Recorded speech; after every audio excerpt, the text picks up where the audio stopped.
Good morning. It's Saturday, 6:30. I woke up and picked up a book. The book I picked up is called Zappa Gear. I opened the book to a random page. It happened to be page 76. And around that area of the book, there is talk of Frank Zappa's guitar strings and what he was using at various times. So now I'm going to read it to you because it's the perfect time, I think. Rock and roll music and why I preach against it, and I believe with all of my heart that it is a contributing factor to our juvenile delinquency of today. I have a nice cup of tea here in a mug given to me by Liz Tyson. Thank you very much. The tea has been stirred and strained, as I'm sure many of you are or were last night. Frank Zappa had used a wide variety of guitar strings during his career, or a wide range, excuse me. It's early. Did I mention that it's early? Often mixing different brands and types on a single instrument. He was happy to tell guitar fans what type of gauge he used. In 1975, he described the set he currently had on his SG as follows. A mixed set of strings. The top string is a 9 Ampeg string. The B string is a Gibson E string. And the G string is an Ernie Ball 15. And the D string is a Rickenbacker D string. And the A string is a Rickenbacker E string. And the low E string is a Gibson 340 A string. Give me that, give me that, give me that, give me that thing, give me that, give me that, give me that thing, give me that, give me that. Got that? Give me that thing. In the 1960s, it was nigh on impossible to find light gauge guitar strings with an unwound third string in your local music shop. Building a custom set of your favorite brand using different gauge strings was unheard of. To get an unwound third string, players would often resort to using a banjo string for the top E, moving the rest of the strings down one, known as slack stringing. To build a custom set, you had to mix and match from different makes, as Frank Zappa was still doing in 1975. This situation was changed by Ernie Ball, yet another West Coast innovator who had a major influence on the music industry. Born in 1930 in Santa Monica, California, Ronald Sherwood Ball, encouraged by his father, learned to play pedal steel guitar in his teens. He soon found himself playing professionally in local combos. And at 19, he was touring with the Tommy Duncan Band, adopting the stage name Ernie. After his military service, he gained a place in the house band on the Western Varieties TV show, which gave him a featured spot. This led to studio work and teaching, and a deserved reputation as a top-class performer on both steel and regular electric guitars. An obvious reason for this is the highly personal aspect of venereal disease and the consequent reluctance of many people to seek diagnosis and treatment as soon as they suspect the slightest possibility of having it. In 1957, Ball opened a specialist guitar-only shop just outside of Hollywood in Tarzana, a revolutionary idea at the time that proved very successful despite warnings from conservative members of the music trade. He noticed that many of his guitar students had trouble fretting the round-wound third string of the Fender No. 100 medium gauge strings, standard issue on Fender Electrics at the time. He tried to persuade Leo Fender to use a lighter gauge plain third string instead, but Fender was concerned it might cause fret buzz and didn't want to re-engineer his guitars to compensate. Undeterred, Ball ordered some custom sets from a string manufacturer with a plain 24-gauge third string. Those were very popular with local musicians who started talking about the Ernie Ball strings. Yes, the cure is here, and it can be achieved as a private matter between patient and doctor. It wasn't long ago when things were different. For minors, consent of parents had to be obtained before treatment could begin. It was back in the late summer of '63 when I started my last year of high school. With the rock and roll era and the growth in popularity of solid body electric guitars, came a demand from players for lighter gauge strings that were generally available. Noting this, he again tried to persuade Fender to produce such a set and was again rebuffed. He also contacted Gibson, who were equally uninterested. Once again, Ball ordered a custom set from the manufacturer, a 10 to 46 set with a plain third, which he called slinky strings. To accommodate the guitarists who wanted to make up their own sets, he also sold individual strings, a range of gauges from a homemade rack in his store. He later started selling them via mail order, and they soon gained a reputation among leading musicians as the strings to use. By 1967, the strings side of the business had grown to such an extent the shop was sold and Ernie Ball became a full-time string manufacturer.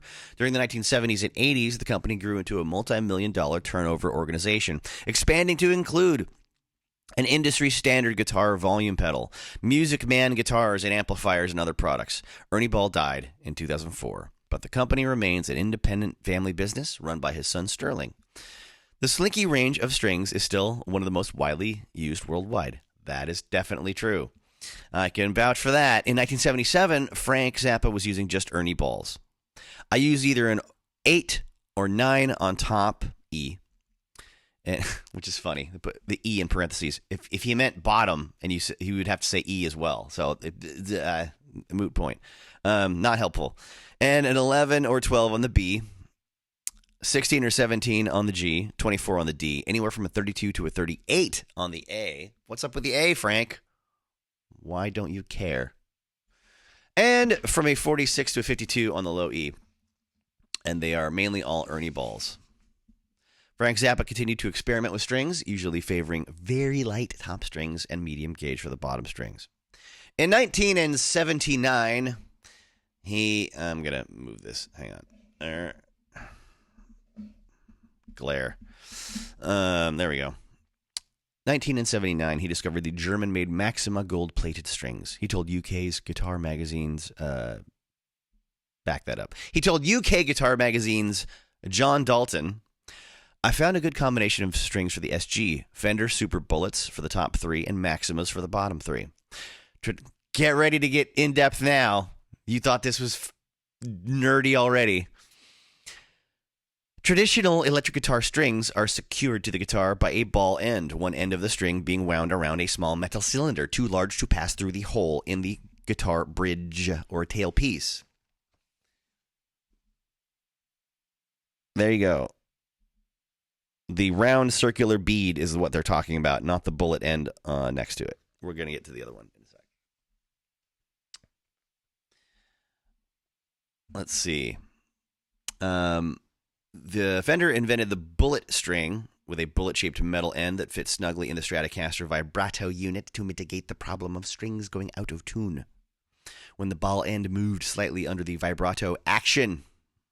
See Frank Zappa's comments on the Fender vibrato in the Fender Stratocasters section elsewhere in the book. Let's see. Later designs of the vibrato units like the Floyd Rose locked the strings in place, effectively solving this issue.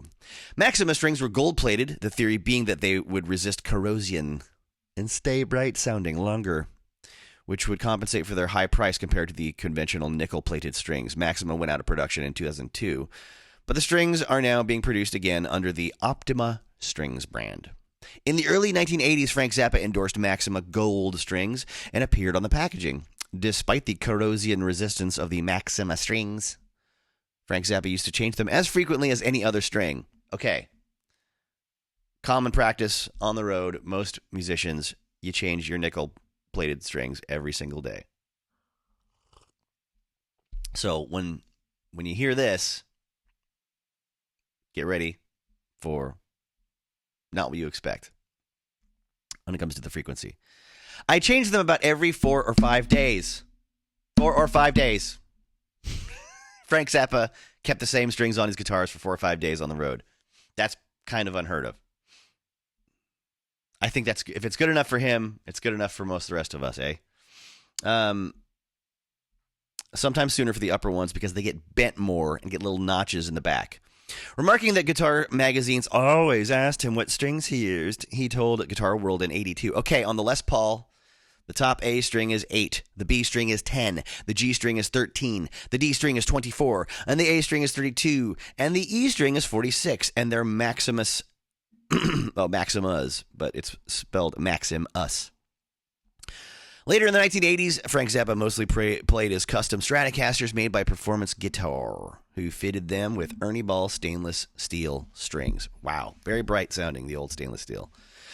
These are made of regular steel wire with stainless steel winding for the wound strings and described by the manufacturer thusly. Made from stainless steel wire wrapped around tin-plated hex-shaped steel core wire, these guitar strings provide brighter sound and extra string life. On Frank Zappa's final tour in 1988, ace guitar tech Merle Saunders Jr. changed his strings every day. Saunders told me he used Ernie Ball Super Slinkies, which is 9 to 42. As you know, that was unnecessary of me. I apologize. If you know what a Super Slinky set is, you probably know well enough to understand what the gauges are. That was, dare I say, superfluous of me, and I will pay for it dearly later on. I promise.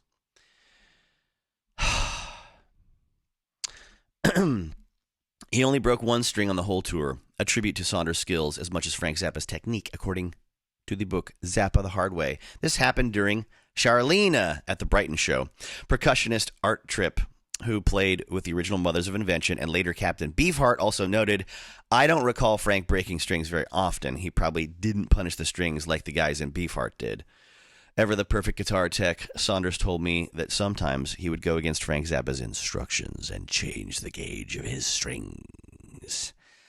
And there were nights when it looked like he was struggling, and the next day I would change the gauge of the strings and not tell him. So I would do the top end of the strings. I would change the E and the A string to lighter gauges, and then he would sort of look over at me and smile like, yep, gotcha. Huzzah! To early morning chats about guitar strings. Oh, fuck yeah. Oh, fuck yeah.